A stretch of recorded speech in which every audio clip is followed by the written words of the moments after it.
What if we don't agree with our goal statement? Really, Maddie?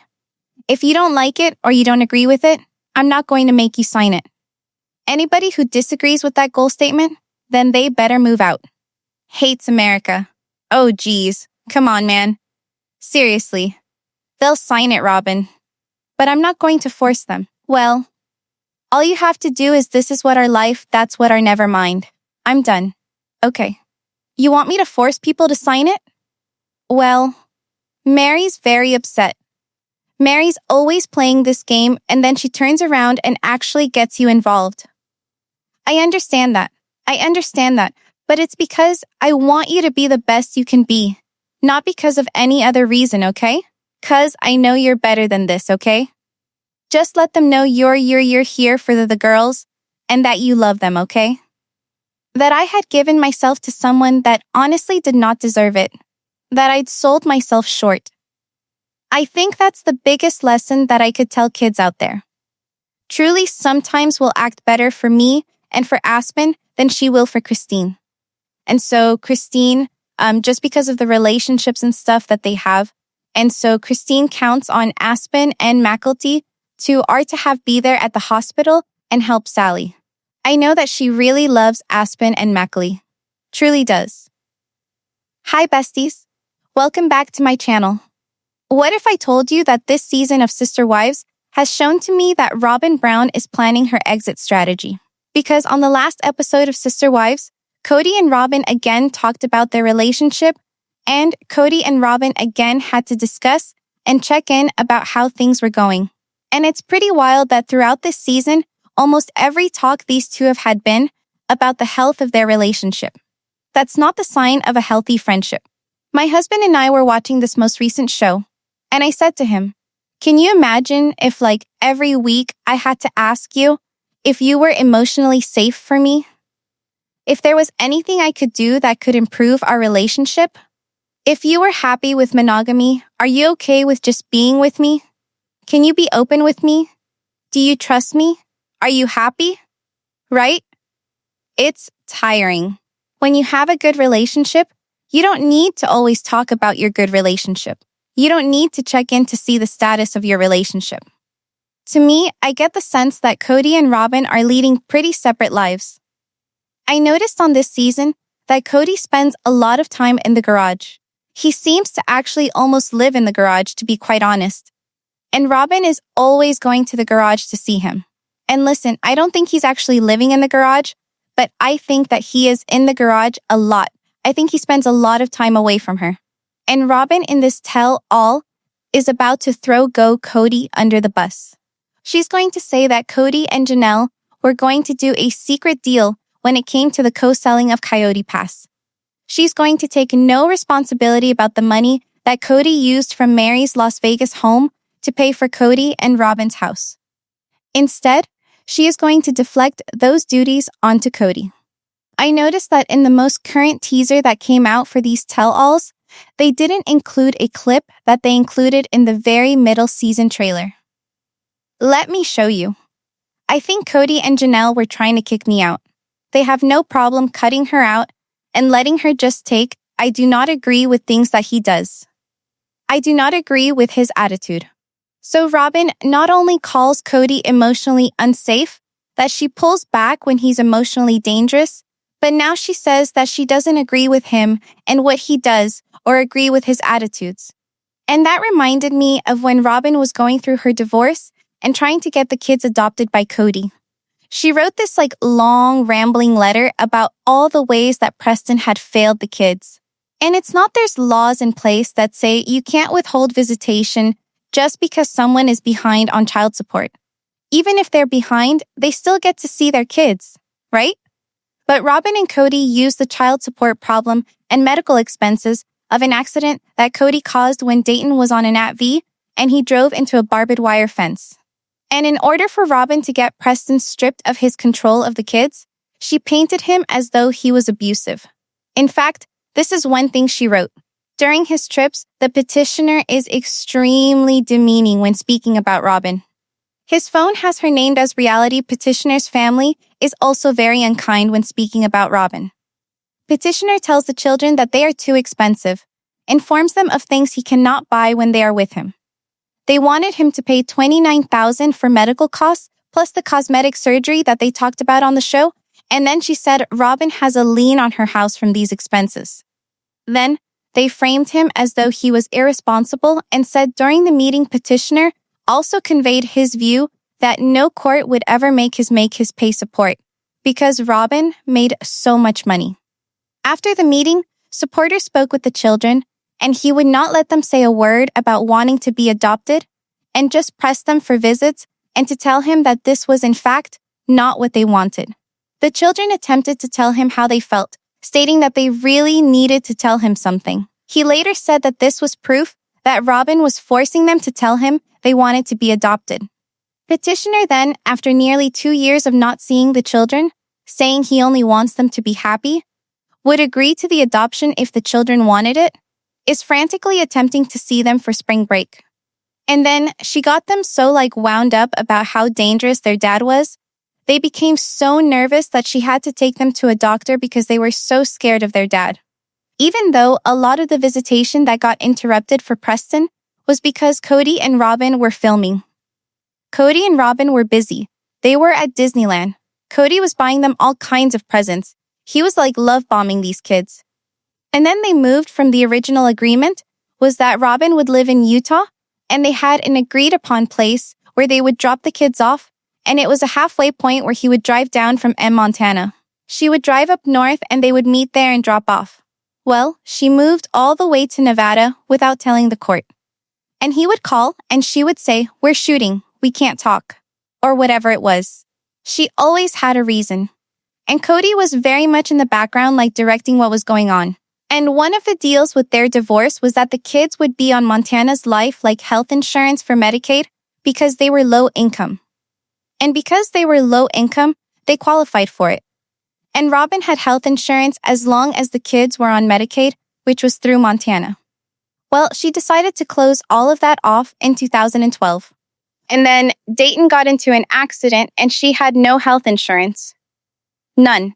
And so the fight was for a very long time that they were supposed to be on, and they qualify under me for this health insurance that's free, and you took them off.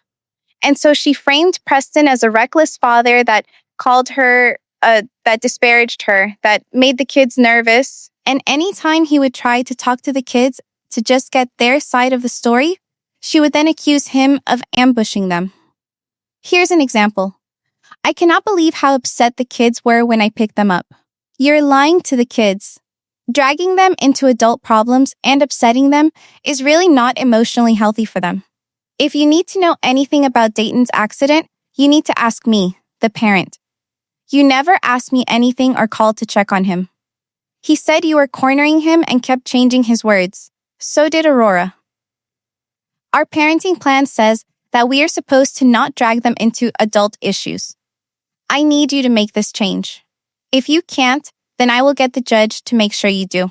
Another thing, the kids are tired of your pressuring them to live with you. It's a moot point anyway. The judge would never justify it. So, he was trying to find out what happened to David Dayton in the accident. She accuses him of cornering him because he asked his 13-year-old son what happened and then threatens to go to the court and says, "You don't get to ask them to live with you anymore." And then that's when the whole adoption thing happens. So she has this habit of accusing people of not being emotionally safe, of not accusing them of not agreeing with them, actually accusing them of not agreeing with their attitudes.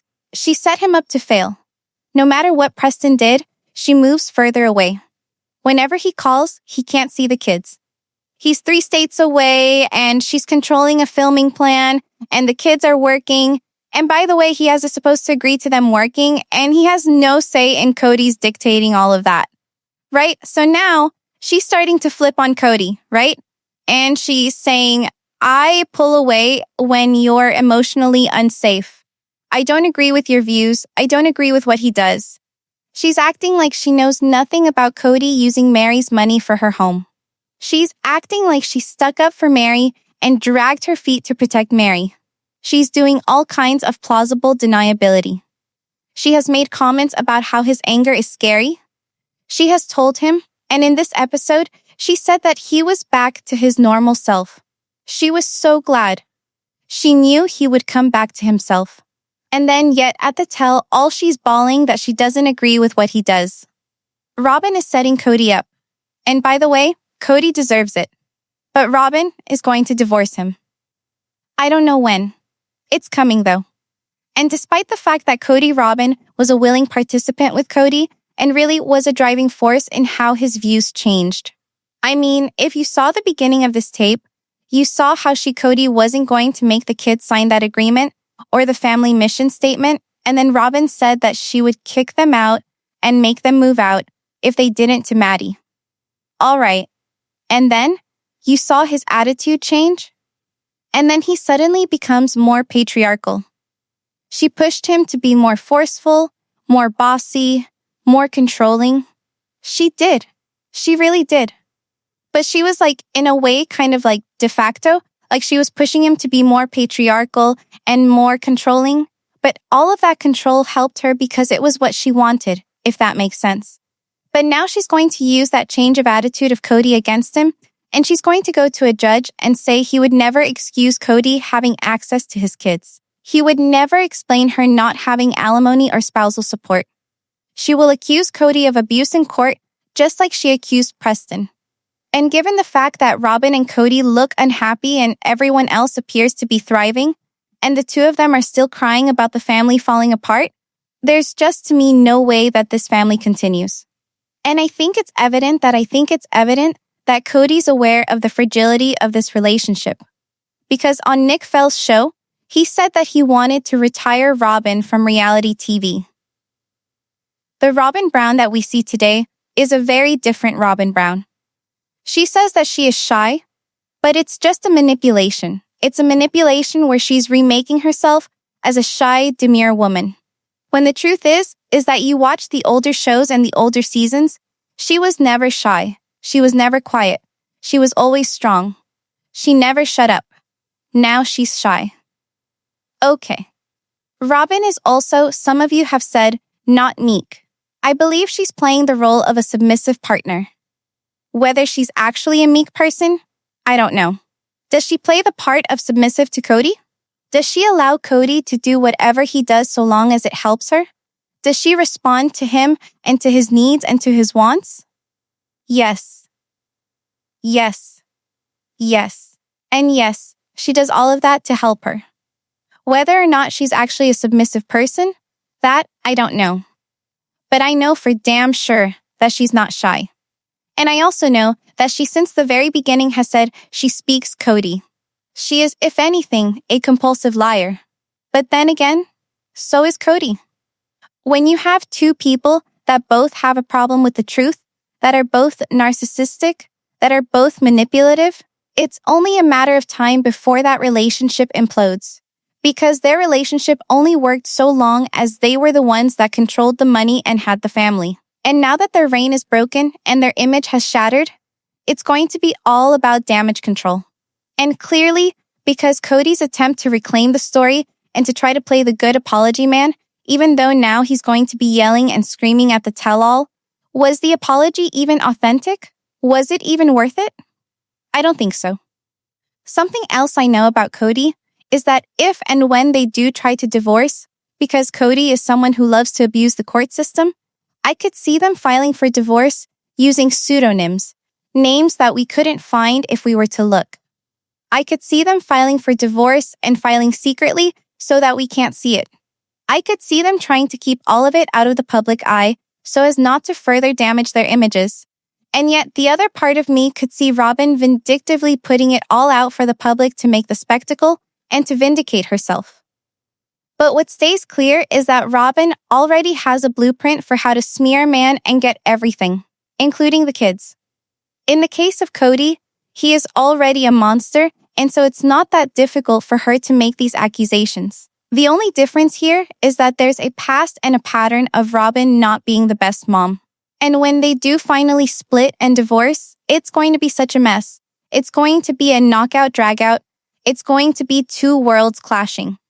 And I just want to know, when do you think it'll happen? Tell me what your ideas are in the comments below. Make sure to give this video a thumbs up.